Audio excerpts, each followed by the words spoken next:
awkwardly, please.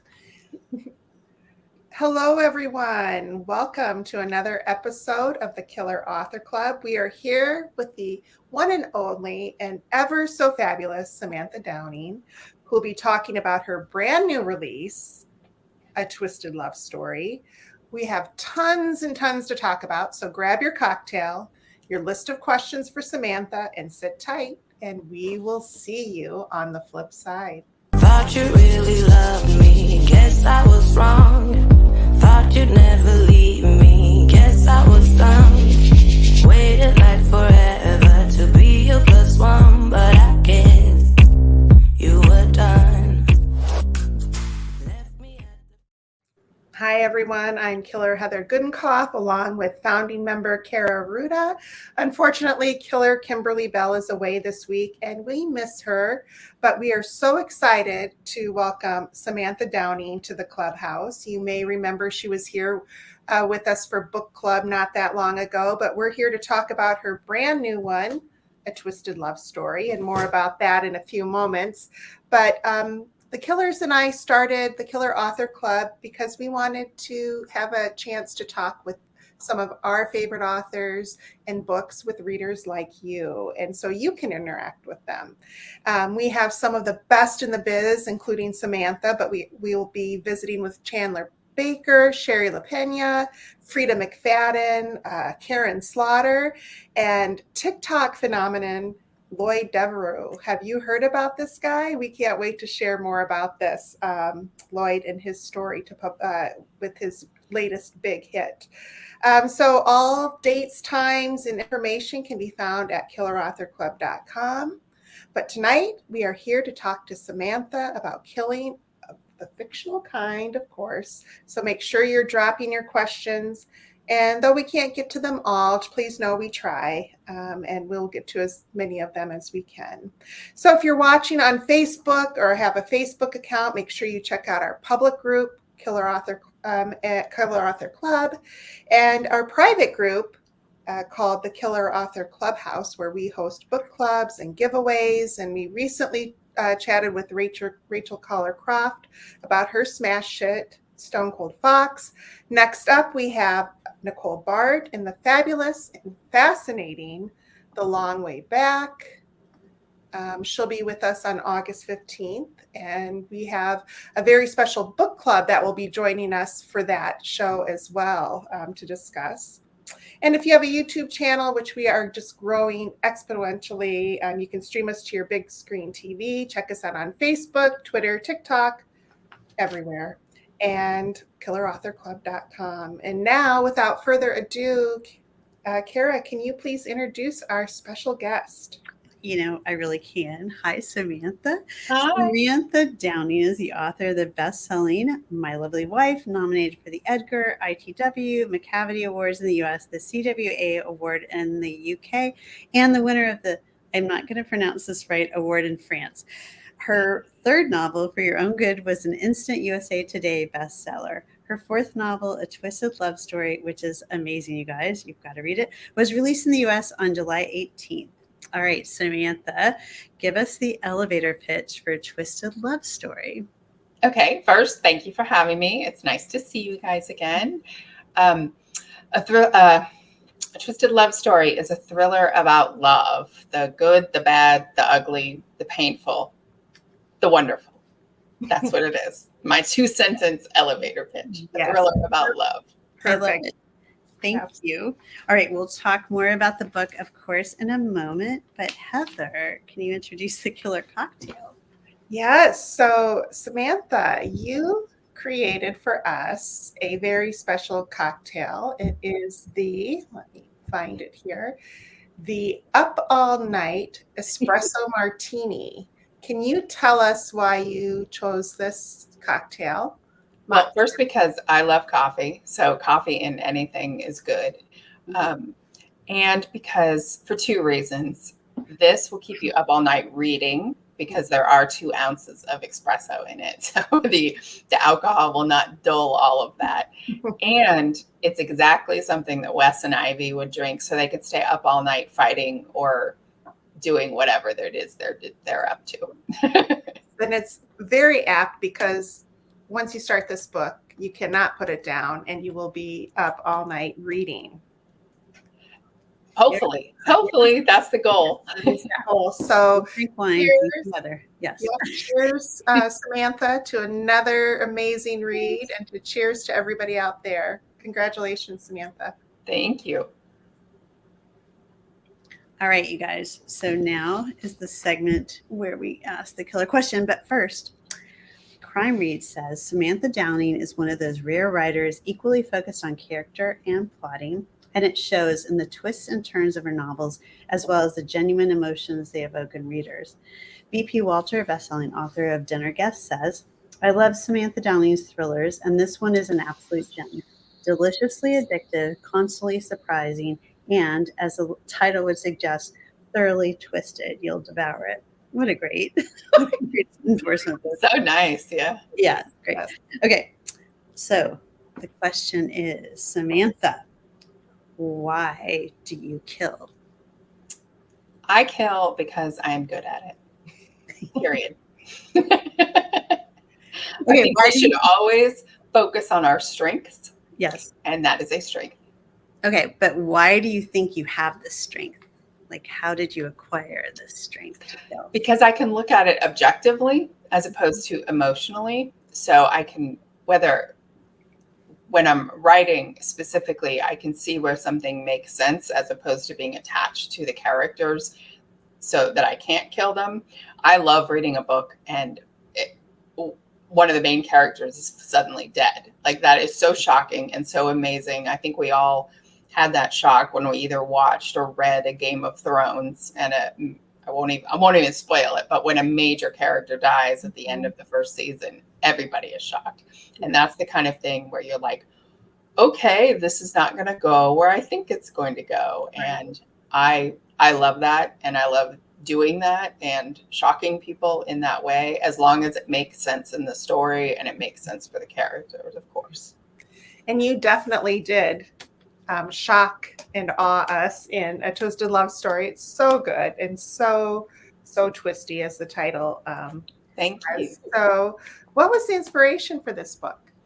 I actually had written a different book that I threw out during the lockdown of the pandemic. I wrote a book, and one of the very small subplots in the book was a relationship like this, and a very, very roller coaster, up and down, break up and get back together. And I sort of took that and I thought I could write a whole book about this. And I wanted to write a book where the relationship was actually a character in the book.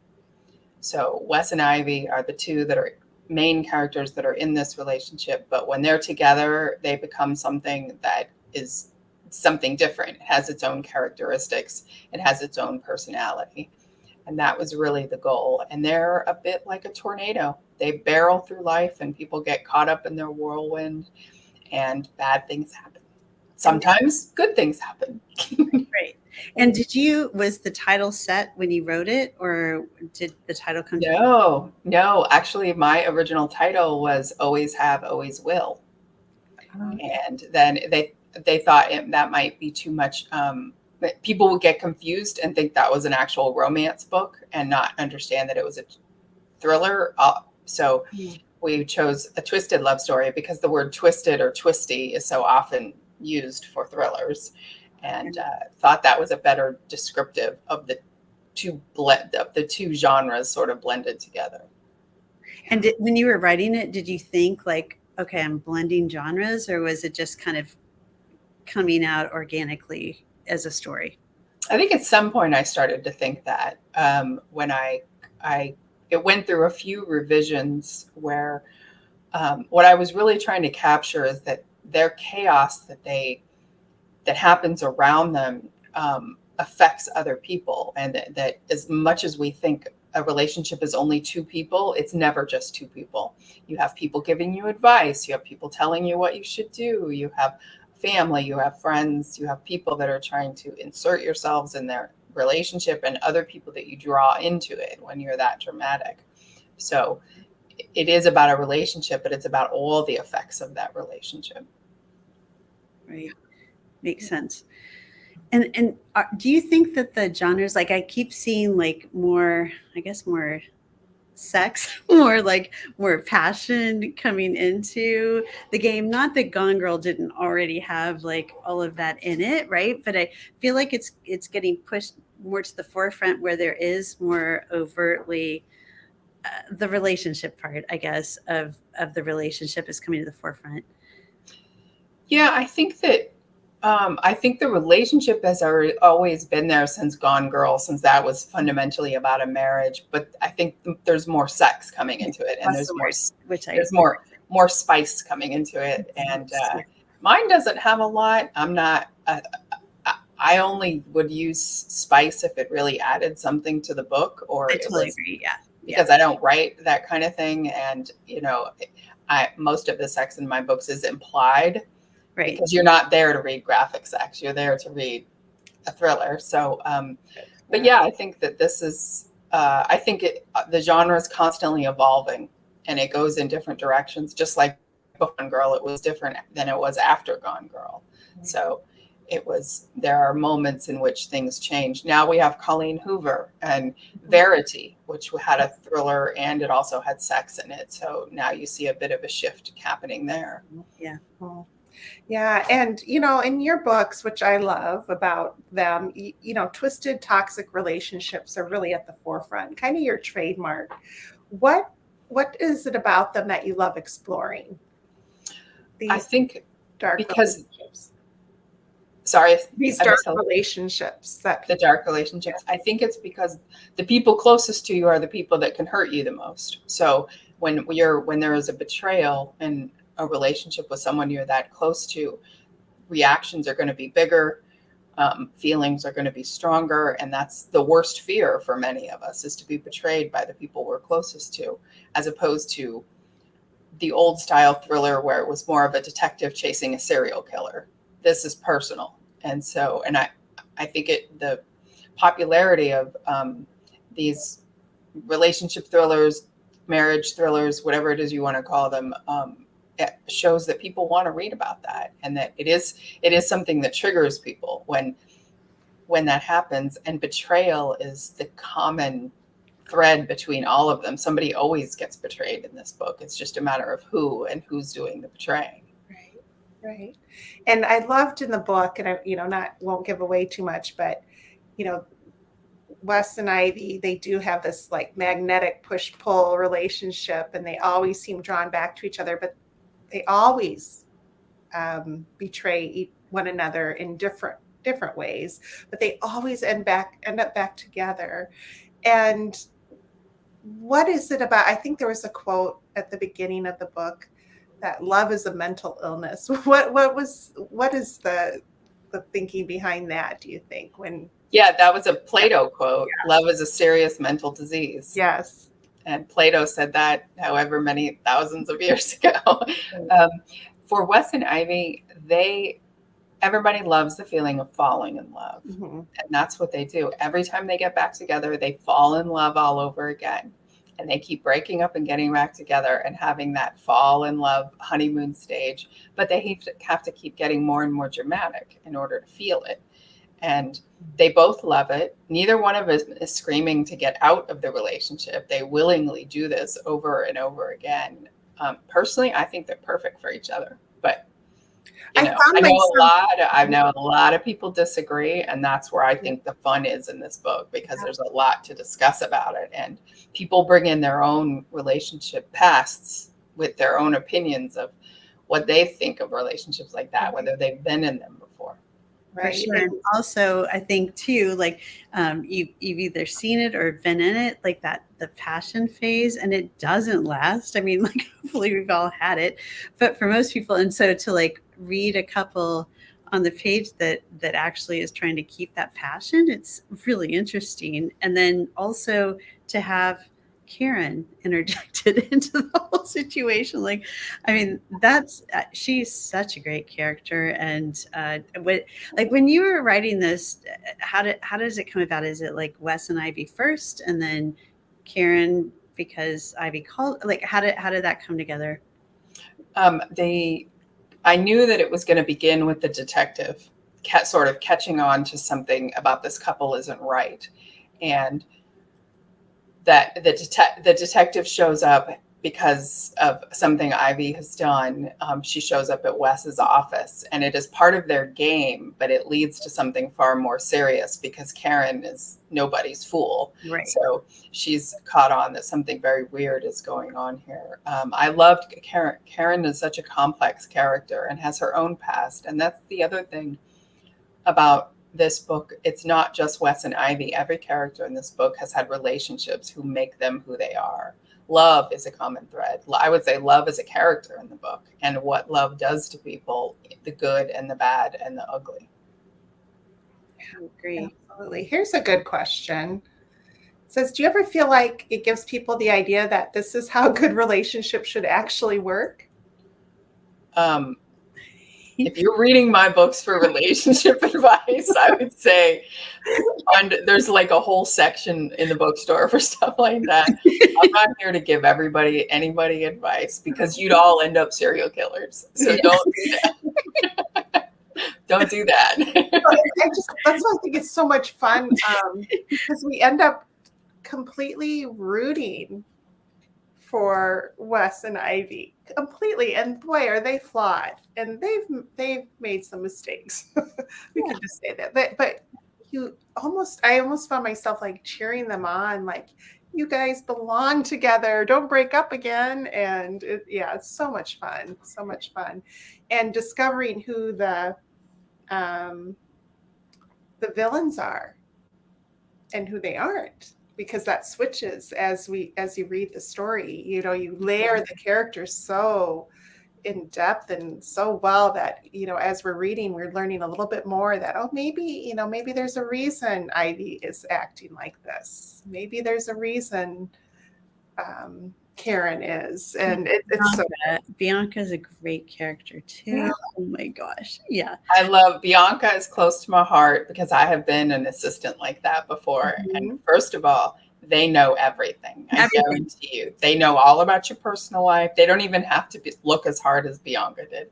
No. We know as assistants, we know. And we can make you or break you. We can ruin your relationship with one phone call. So. Exactly. And I never understood why people aren't nice to the assistants. Like, they know everything. They're the gatekeeper. They can get you a good meeting time or a bad meeting time. Just be nice to the assistants. Be nice to the assistants. Yeah. And if you're not nice to the assistants, well, Bianca will show you. Because especially if an assistant has been around for a while, they are more likely than not giving advice to their boss about people. And he is listening, or she is listening, or they are listening, or whoever is listening, whoever her bosses are, they're listening. If she says that person is terrible and rude, that's going to mean something to them coming from her. Absolutely. Yes. I love that whole element. Or him, coming from her or him. Or might not be a woman. Right. Exactly. Right. Well, I'm going to ask, because the minute we open up to the first page, the dedication says, "For the man who inspired this book, you're damn right I wrote about you." Taylor Swift. Should we just cheers to this dedication? Just cheers. I don't have anything more to say about that. Exactly. And I said what I said, and that's Mic it. drop. Yeah, I think that's good. I like that. Okay. Random authoring question. Are you a pantser or a plotter? Pantser. Full on pantser. Yeah. I don't plot anything ever. Right. That takes all the fun out of it. It's also why I throw out so much. It is more fun to be a pantser, but I end up with a lot of stuff that doesn't go anywhere and doesn't turn into a book. So it is the least efficient way to write, but that's how I've done it.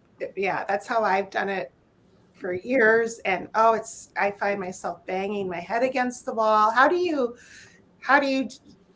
keep your sanity as a pantser? Because I struggle at how much I have to throw out, and how do you reconcile that? Okay, well, first, I'm not sure I'm sane, so I don't know that that would qualify, but I just keep going. I mean, I I love it when I find a story that I love and I want to sit down and write it. If it becomes a chore, it's the wrong story for me, or I'm approaching it from the wrong place or something. When I wrote this book, I loved writing about Wes and Ivy. They were a lot of fun to write, and their chemistry to me like just jumped off the page. And so I liked sitting down to see what they would get into next. If I don't feel that way, then it's already not the right book for me to write. And there's a lot that I start, and 5, 10, 20,000 words in, I realize I had a good idea, but it didn't turn into a book. And sometimes an idea is just an idea and it's not a book. Yeah. And you just have to accept it. I throw out I just threw away another book. I just threw away a whole manuscript. So I do it all the time. Like a full length manuscript? Full length. Okay, so tell us about your, tell me, just talk to me, because I'm curious. Tell us all about your writing day. What does that look like? I write every morning, early in the morning, 4 in the morning, sometimes 5. Wow. Well, especially now that I'm on the West Coast, because my time got screwed up, so it's earlier now. Right. And I do all of my most creative, the creating something new, writing that early in the morning, first thing. And then I might, for a few hours, I try to get at least 1,000 words a day. Brand new words. Brand new words. And then after that, I might revise. I might read through other stuff that I have. I might have edits on another book, whatever. And then social media, emails, all that stuff.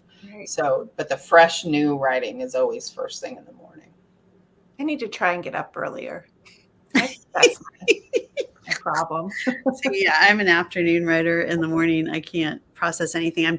That's when I do like the business stuff and the emails and the marketing stuff. And then like 1 o'clock in the afternoon, I'm like, here, ready. So fun. And then like my characters come to life. But in the morning, they're like, I'm really tired. I need more coffee. Don't talk to me yet. Oh, but I have had a lot of questions coming through asking what's next, which is, the perennial question. Another thriller. We'll see which one it ends up being, since I just threw one out. So right. But it will be another thriller. We cannot wait. We cannot wait. Awesome. I can't wait to figure out what it is.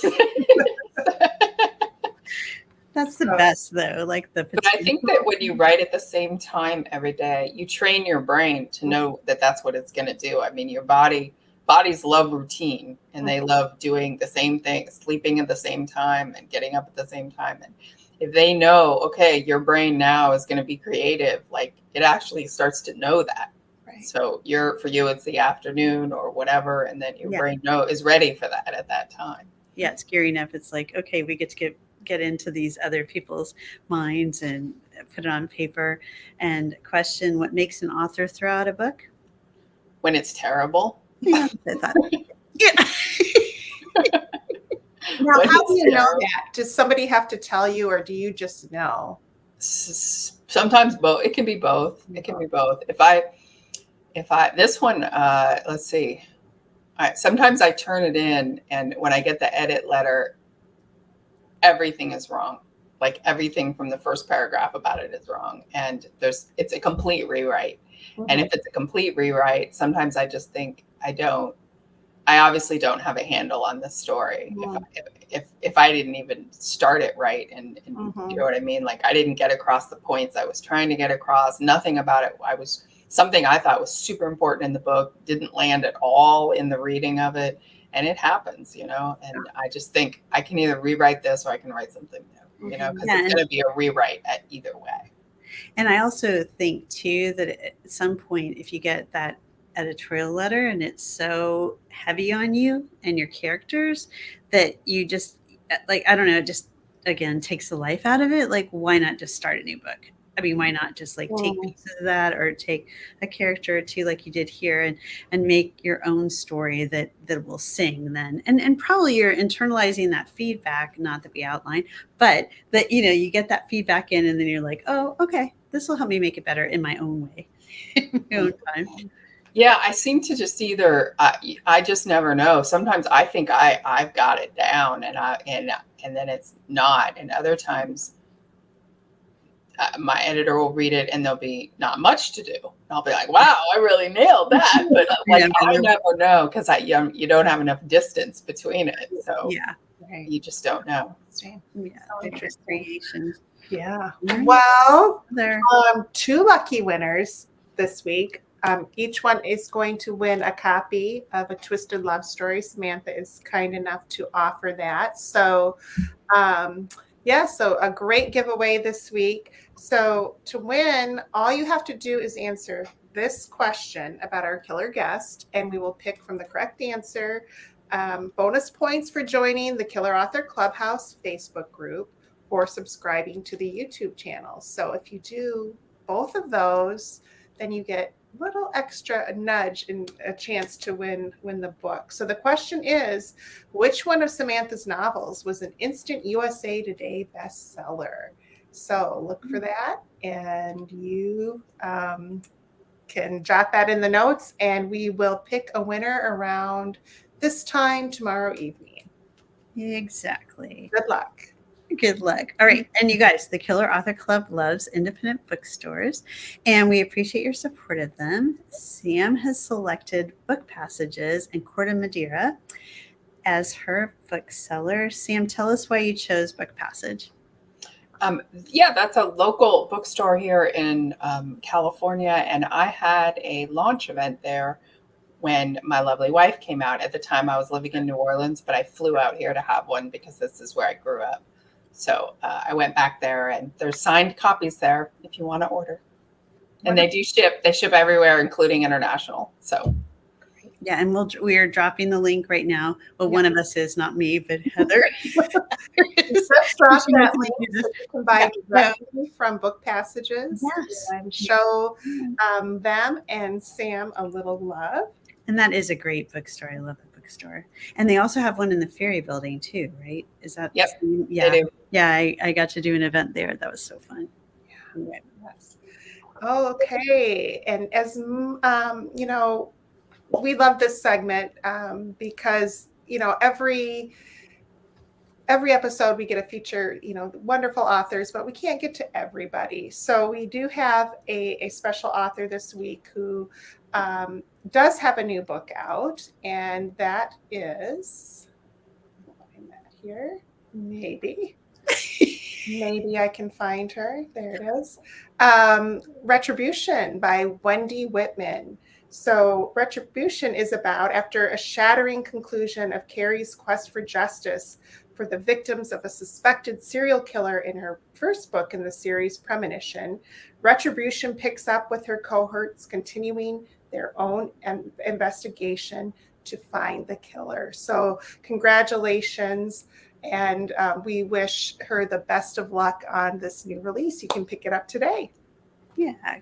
Congratulations. Okay. And also, membership has its privileges, as we tell you guys. So join the Killer Author Clubhouse on Facebook, our private group, because every episode we choose one member to give some swag to: t-shirts, mugs, hats. I'm not in my house, or I would be modeling all of that for you, but you've got the idea. Okay. And so tonight's winner is Tracy Baker. So please send one of the killers your address, and we'll send some killer swag away. And we just got our first killer swag request from Switzerland, and we're working on that right now. So don't worry, you can get worldwide. it. We will. Yes, worldwide. We are international at this point. Yes, worldwide killers. So yes, check out our website for that. And Samantha, I think this is the first time that we've had a killer author guest receive two. It'll be your second award. You survived the Killer Author second time because you were here for book club and then now for our regular episode. So we will send you that badge, and you can cut it out and put it next to your other one, because I know you have that up somewhere, or pin it to your shirt. But congratulations again on an amazing read. Everybody needs to run out and grab their copy today. When I say that I could not put this book down, I mean it. And it's dark, it's scary, but it's also funny. I mean, I found myself chuckling in a few spots about the relationship between Wes and Ivy. Readers are going to love it. The dark humor is. Thank you. Thank you so much for having me back. It's always fun to talk to you guys. Yes. Yeah. I'm sure we'll have you back again if you want to come back. So absolutely. Stay tuned. But thank you. Okay. And now that does it for tonight's episode. Thanks to everyone for tuning in. And thank you, Samantha, too, for being here again. On August 15th, beginning at 8 Eastern Time, we have our next book club with Nicole Bart. We'll be discussing The Long Way Back, which Glamour magazine said you won't be able to predict the journey Bart is taking you on when you start the novel, and she will keep you guessing where she is headed until the very end. And before that, we're back in 2 weeks on August 8th with the one and only Sarah DeVello, who will chat with us about Broadway Butterfly, a jazz age thriller. That's going to be really fun, you guys.